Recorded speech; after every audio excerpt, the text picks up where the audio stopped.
Dans l'actualité à l'étranger, Donald Trump est en train de recevoir dans le bureau ovale de la Maison-Blanche Volodymyr Zelensky, le président américain qui s'est entretenu avec Vladimir Poutine afin de convenir d'un rendez-vous désormais fixé à Budapest ces derniers jours. Moscou s'inquiétait des demandes de missiles Tomahawk réclamés par le leader ukrainien. Ce soir, Donald Trump a apporté une réponse. Il espère mettre fin à la guerre sans avoir à livrer ce type d'armes à Kiev. Autre image, direction maintenant l'Alaska. Peu habitué à ce type d'intempéries avec le passage du typhon Along qui a balayé la côte ouest de l'État américain, provoquant d'importants dégâts et de violentes inondations. Plusieurs centaines de personnes ont dû être évacuées par les airs. Le bilan est d'un mort et plusieurs disparus.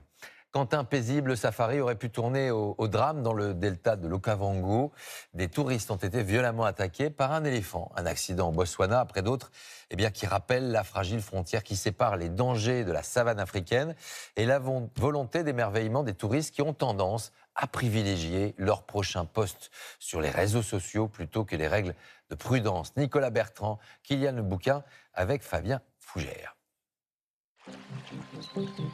4 touristes, 2 Américains et 2 Anglais, viennent de commencer une excursion en pirogue avec leur guide sur une rivière du Botswana. Quand soudain, une femelle éléphant surgit et charge dans leur direction. Les oreilles déployées, elle ne s'arrête pas malgré les cris des guides et renverse les 2 pirogues.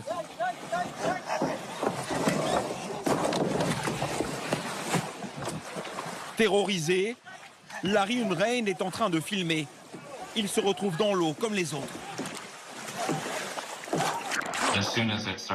Dès que la situation a commencé à dégénérer, quand les oreilles de l'animal se sont levées, je me suis dit « Merde, on est mort ». Ensuite, l'éléphant revient à l'assaut et s'acharne sur cette Britannique. Oh non. J'ai pensé qu'elle allait mourir.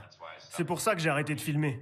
Je pensais qu'elle allait se faire piétiner ou tuer par l'éléphant. J'ai cru la regarder mourir. C'était intense. Heureusement, la touriste va s'en sortir avec une belle frayeur et des ecchymoses sur tout le corps. Elle a passé la nuit à l'hôpital en observation. Les éléphants s'en vont. Ils sont accompagnés de leur bébé, ce qui explique probablement cette agressivité. C'est en tout cas ce que pense Jim Nyamu, chercheur spécialiste des éléphants. Quand vous voyez que l'éléphant met sa trompe en dessous de son ventre, ça veut dire qu'il se prépare à attaquer. Ce sont des femelles dominantes et elles ont des petits. Et cette femelle est blessée en plus. Ça a pu provoquer cette attaque. Une femelle blessée est très sensible. Cette attaque le mois dernier fait suite à une série noire récemment sur plusieurs sites de safari à travers l'Afrique. La plupart du temps, sans faire de blessés. Qu'est-ce que t'as, toi? Même si les touristes sont parfois bien secoués.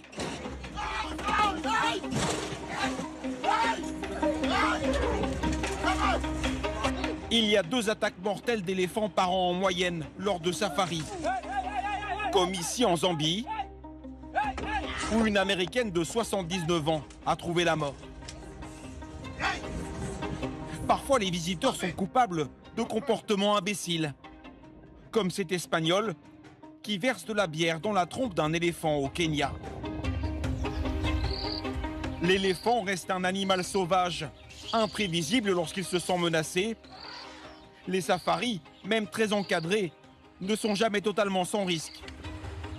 D'autres espèces sont bien plus meurtrières, comme les hippopotames ou les crocodiles. L'éléphant ne compte pas parmi les animaux les plus dangereux pour l'homme. Voilà pour ce grand format.